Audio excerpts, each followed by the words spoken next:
9 vjet nga ngjarjet e përgjakshme në Kuvend, LSDM dhe VMRO me qëndrime të kundërta, 3 ishte akuzuar pa disin prokuroren. Kryetari i qytetit të Shkupit Orse Gjeorgjevski tha se vendkalimi ilegal në Bitpazar do të mbyllet, javën tjetër nis heqja objekteve ilegale. Ministria e Kulturës po analizon jo vetëm institucionet që kanë pak të punësuar, por edhe ata që kanë shumë të punësuar dhe nuk kanë realizuar asgjë. Pas deklaratave dhe reagimeve të shumta, Ministri i Jashtëm i Shqipërisë u takua me Izet Megjitin. Hoxha tha se nuk ka tymnaj që i ndan shqiptarët.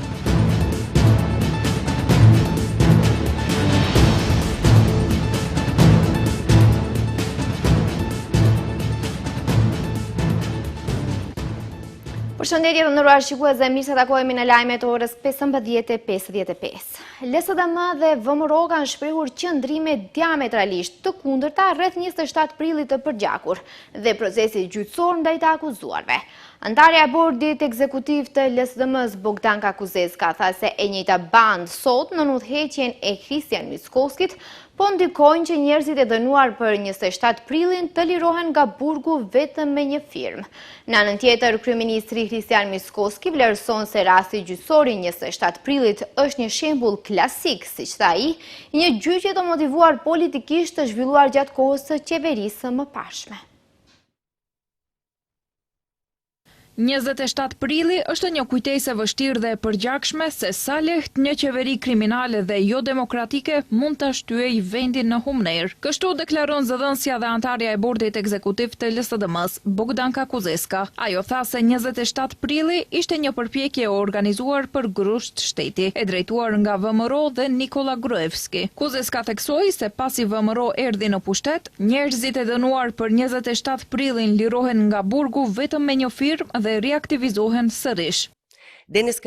Sot i njëjti ekip, e njëjta band, e njëjta matricë kriminale, të njëjtat njerëz, të njëjtat metoda, e njëjta agent. Sot në udhëheqjen e Kristian Mickoskit, Maqedonia po shtyhet përsëri drejt një shteti të robëruar, gjyqtarët dhe prokurorët po zgjidhen nën kontrollin e tij, institucionet të kapura, rehabilitimi i autorëve të krimeve, linçim dhe sulme publike ndaj opozitës. Asgjë nuk ka ndryshuar në VMRO OKG. Ndërkaq, kryeministri Kristian Mickoski sot, duke komentuar vendimin e gjykatës së apelit në lidhje me rastin 27 prilli, rihapi çështjen e sfondit ligjor dhe politik të procesit. Ai vlerësoi se rasti është një shembull klasik, siç tha ai, i një gjyqi të motivuar politikisht të zhvilluar gjatë kohës së qeverisë së mëparshme, në të cilin disa nga të pandehurit u trajtuan padrejtësisht si terrorist. Njerëzit që nuk janë terrorist përfunduan me një kualifikim të tillë, megjithse në thelb bëhet fjalë për vepra të ndryshme penale, për të cilat duhet të kenë përgjegjësi. Jo vetëm kualifikimet janë të diskutueshme, por edhe mënyra se si është zhvilluar i gjithë procesi. Derisa këtë pyetje të marrin një përgjigje të qartë dhe të padiskutueshme, vështirë se do të mund të flasim për një përfundim të plot ligjor. Aspektet e mbetura të çështjes duhet të lihen brenda kornizës së institucioneve të drejtësisë. Tutje, Mickoski tha se shteti nuk do të jetë në gjendje të ecë përpara pas sqaruar ato që ai i quajti 2 rastet kryesore, rolin dhe veprimet e ish prokurores speciale Katica Janeva dhe rrethanat rreth ngjarjeve të 27 prillit. 3 ishte akuzuar për ngjarjet e përgjakshme në Kuvend, kanë parashtruar kallëzim penal kundër prokurores së Lëndës Vilma Ruskovska. Ato thonë se kanë prova shtesë, të cilat nuk janë pranuar në gjyqje ndaj tyre, dhe se është ushtruar presion ndaj dëshmitarëve. Janë Qento i dënuar për ngjarjet e përgjakshme më 27 prill së bashku me Bogdan Ilievskin dhe Boris Damovskin parashtruan kallëzim penal kundër prokurores Vilma Ruskovska që e ka udhëhequr Lëndën. Qëllimi është që të rishqyrtohet gjyqi 27 prillit sepse do të paraqiten prova shtesë që sipas Qentos u refuzuan në gjyqin paraprak, edhe të cilat sipas tij do të tregojnë se janë përdorur prova të paligjshme. Është ushtruar presion mbi dëshmitarët dhe është sjellur vendim bazuar në procedura të montuara. Докази покажуваат на комуникација.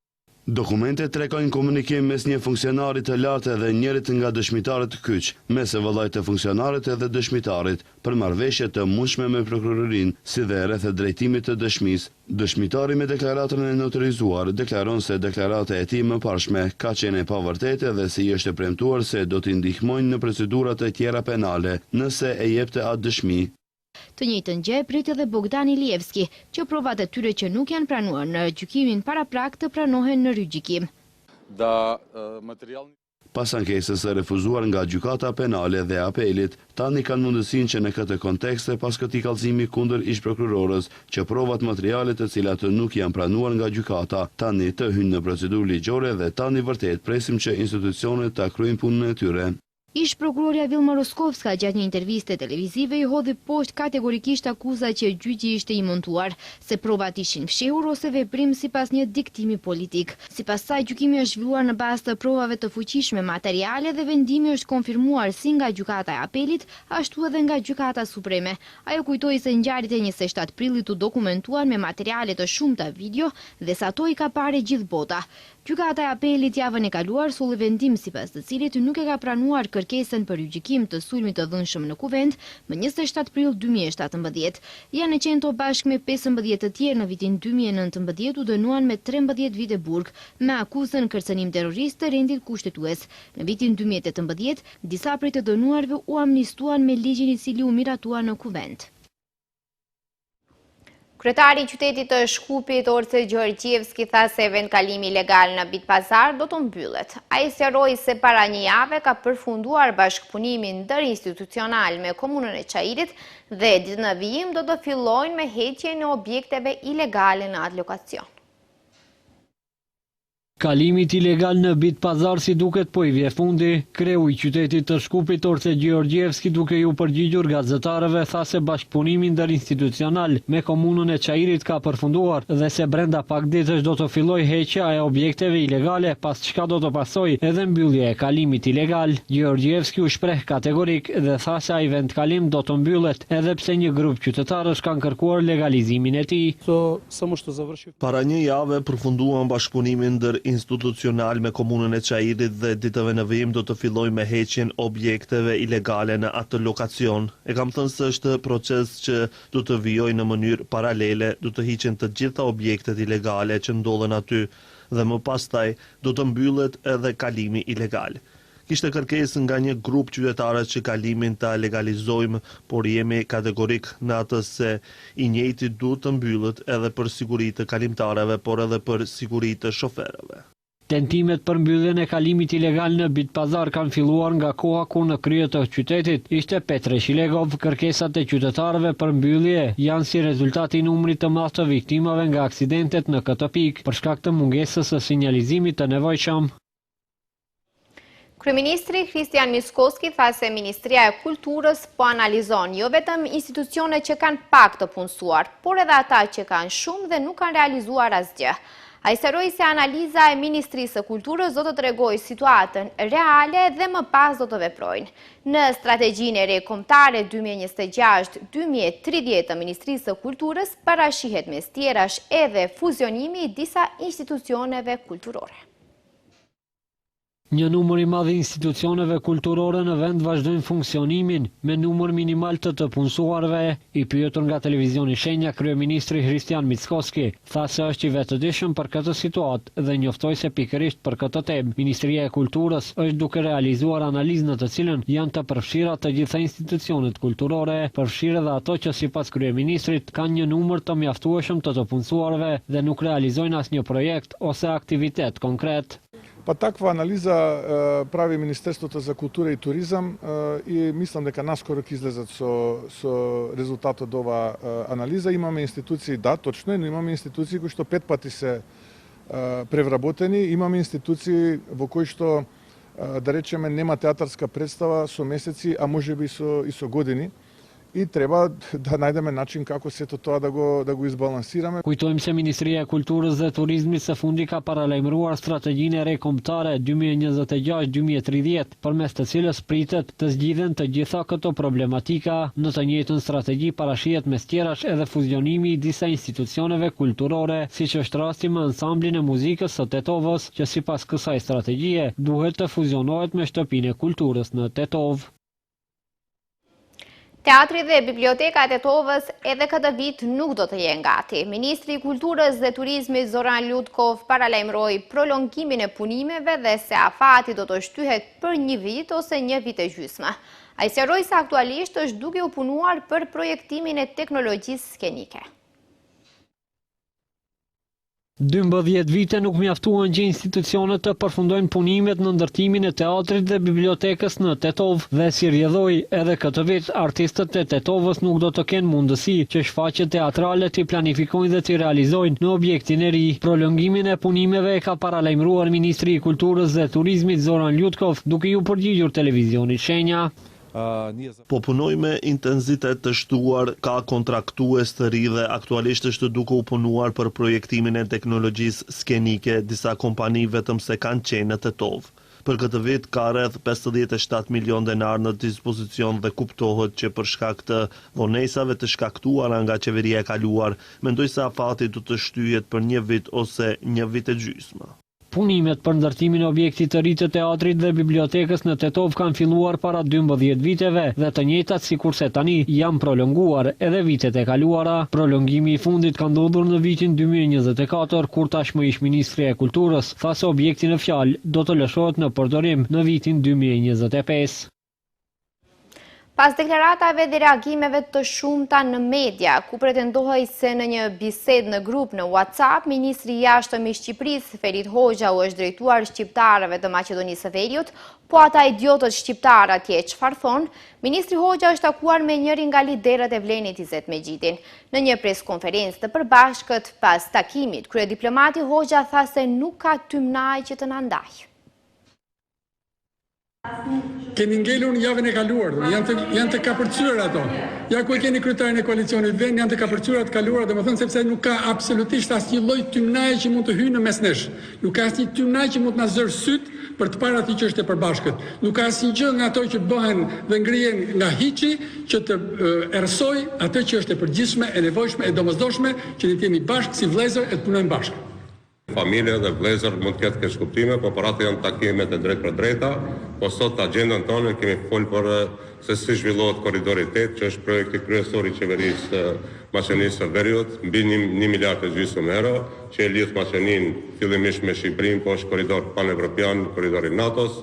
Kemi folur për gjuhën shqipe, kemi folur domethënë për decentralizimin, për frymën e marrëveshjes së Ohrit, dhe kum garantu ministrin domethënë që asnjë milimetër pra nuk është degradu, por në shumë sfera ka avancuar çështja shqiptare në Maqedoni.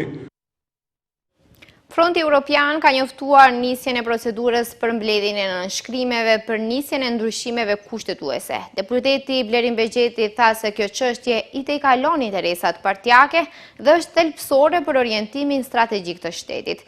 Ndërkaq Vlen reagoi duke e quajtur këtë iniciativë si jo serioze dhe vetë sabotuese. Fronti Evropian ka njoftuar nisjen e procedurës për mbledhjen e nënshkrimeve me qëllim fillimin e ndryshimeve kushtetuese. Deputeti Blerin Begjeti deklaroi se nga sot çdo deputet ka mundësinë të përcaktohet qartë nëse është për zhbllokimin e procesit apo për bllokimin e rrugës europiane të vendit.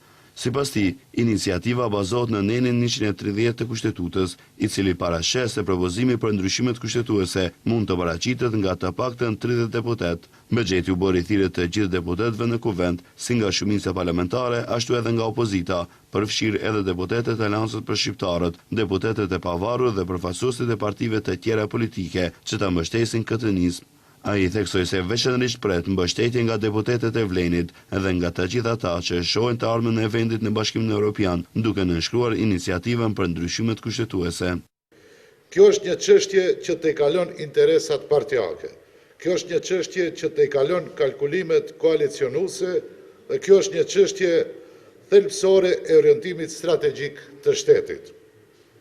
Maqedonia e Veriut ka humbur 2 vite në blokim të plot të procesit eurointegrues.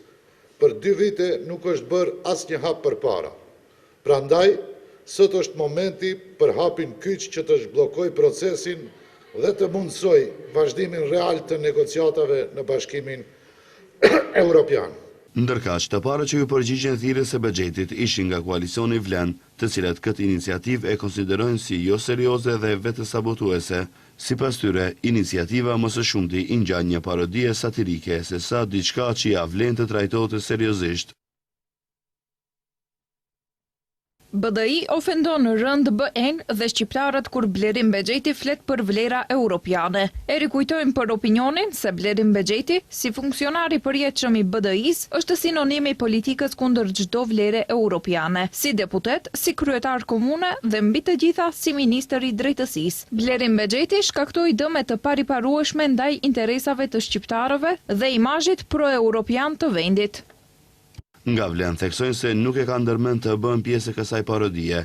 Integrimi evropian, shtojnë ata, kërkon qasje serioze dhe të sinqert. Qeveria, sipas tyre, është e fokusuar në agjendën reformuese, e cila po zbatohet me shumë suksese dhe mirënjohje nga Brukseli. Raportuesi i Parlamentit Evropian për Maqedoninë e Veriut, Thomas Vajs, tha se vendi nuk ka bërë asnjë përparim, jo vetëm me vazhdimin e negociatave, por edhe me agjendën e reformave dhe planin e rritjes.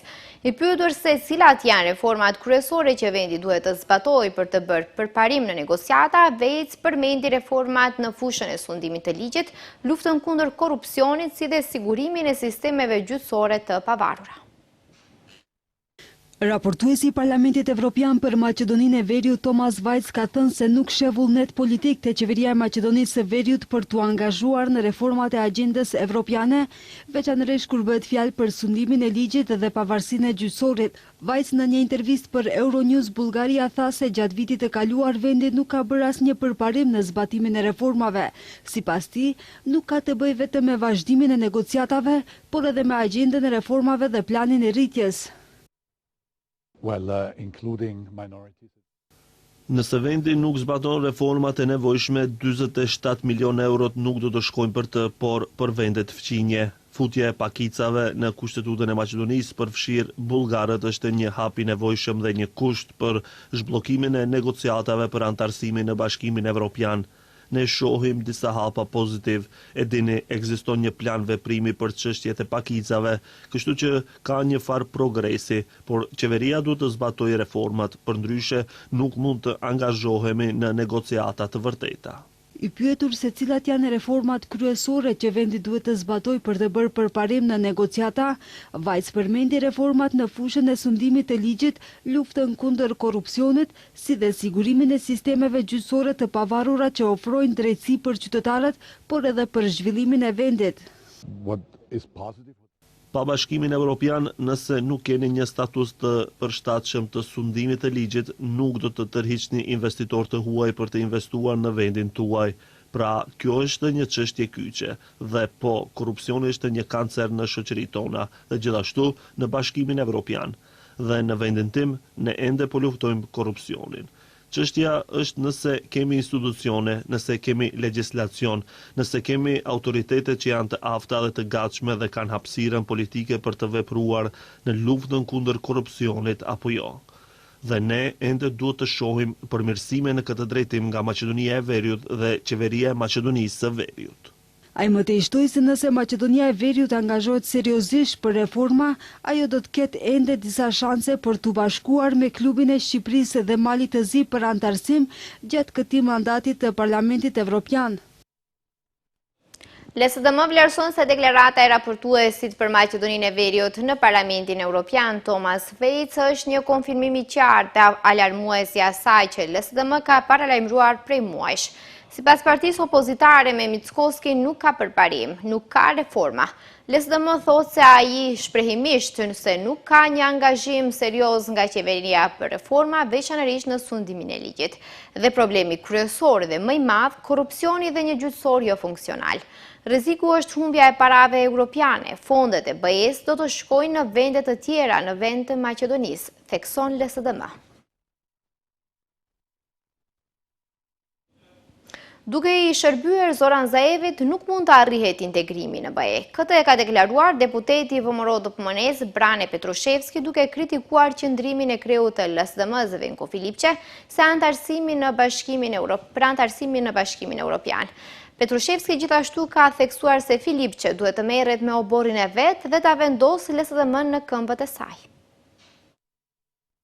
Deputeti i VMRO DPMN-s Brane Petrushevski ka deklaruar se Venko Filipçe vazhdon të përsërisë çdo ditë se qëndrimi i tij dhe i LSDM-s është antarësimi në Bashkimin Evropian, një qëndrim që sipas tij u theksua edhe gjatë debatit të fundjavës në Kuvend. Petrushevski vlerëson se Filipçe ose nuk e kupton ose nuk dëshiron të kuptojë se siç shprehet ai duke i shërbyer Zoran Zaev nuk mund të arrihet integrimi në BE. Sipas Petrushevskit, Brukseli nuk kërkon dhe nuk dëshiron vetëm retorik se dikush e do Bashkimin Evropian, por kërkon vepra konkrete. Ndërsa Filipçe dhe udhëheqësia e LSDM-s, e cila është vetëm një marionetë e Zaevit, din vetëm të flasin se do të braktisin punën e Kuvendit. Gjatë debatit për ndryshimet ligjore për heqjen e qeverisë teknike, kundërshtojnë ndryshimet ligjore që deputetët të kenë vetëm shtetësi maqedonase. E të ngjashme, një retorikë e tillë nuk i pëlqen Brukselit. Brukseli kërkon vepra, kërkon punë sipas standardeve evropiane, e si mund të pritet kjo, kur e vetmja gjë që Filipçe di është të vazhdoj politikat e vjetra të Zaevit, ndër të cilat janë edhe tradhtit kombëtare. Petrushevski gjithashtu ka theksuar se Filipçe duhet të merret me oborin e vet dhe ta vendos LSDM në këmbët e saj dhe sipas tij një njeri që e çon partinë e vet drejt shkatërimit nuk mund të kujdeset për shtetin. Qytetarët duan të jenë në BE, por duan të jenë me dinjitet dhe pikërisht këtë e realizon VMRO DPMN, ka deklaruar Petrushevski. Petrushevski ka shtuar se VMRO DPMN nuk është kundër Bashkimit Evropian, por kundërshtojnë marrëveshjet që i cilësojnë si të dëmshme dhe politikat jo efikase, për të cilat akuzojnë LSDM. Dizeli lirohet për 2.5 denar, benzina shtrejtohen për 2 denar. Çmimi i shitjes me pakicë i dizelit prej sonte në mesnat ulet për 2.50 denar për litër, ndërsa i benzinave Eurosuper BS 95 dhe Eurosuper BS 98 rriten për 2 denar për litër. Çmimi i shitjes me pakicë i vajt ekstra të lehtë për anvisëri ulet për 1 denar për litër. Sipas vendimit të Komisionit Rregullator nga mesnata, 1 litër Eurosuper BS 95 do të shitet për 82.50 denar. Eurosuper BS 98 do të shitet për 84.50 denar. Eurodizeli do të kushtoj 91.50 denar për litër. Vaj për djegje ekstra i lehtë do të shitet për 96 denar për litër.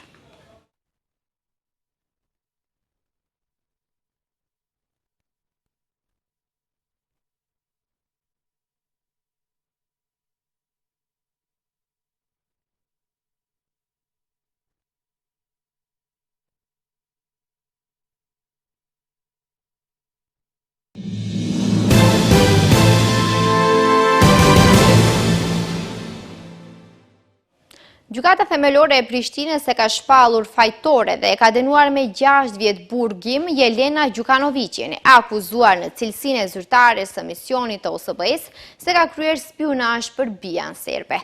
E pandehura e cila mbante pozitën zyrtare e programit kombëtar në qendrën rajonale të OSBE-s në rajonin e Mitrovicës, akuzohet se ka siguruar dhe shpërndar dokumente dhe informacione të ndjeshme për interes të agjencisë serbe të spionazhës. Këto veprime, sipas prokurorisë, kanë cënuar rendin kushtetues dhe sigurinë kombëtare të Kosovës. Ministri i jashtëm i Iranit ka mbërritur në Rusi për bisedime me zyrtar përfshirë presidentin Vladimir Putin, duke thënë se kërkesat e tepërta të Shteteve të Bashkuara quan në dështimin e bisedimeve. Presidenti i SBA-s Donald Trump thotë se udhëheqësit iranian mund të vinë tek ata ose mund t'i telefonojnë nëse duan të flasin. Një ditë pasi anulloi një vizitë të planifikuar të dërguarve të tij në Pakistan për negociata. Bllokimin në ngushticën e Hormuzit vazhdon, ndërsa zyrtar iranian ritheksuan se Teherani nuk do të lejojë një kthim në kushtet e paraluftës në rrugën ujore strategjike.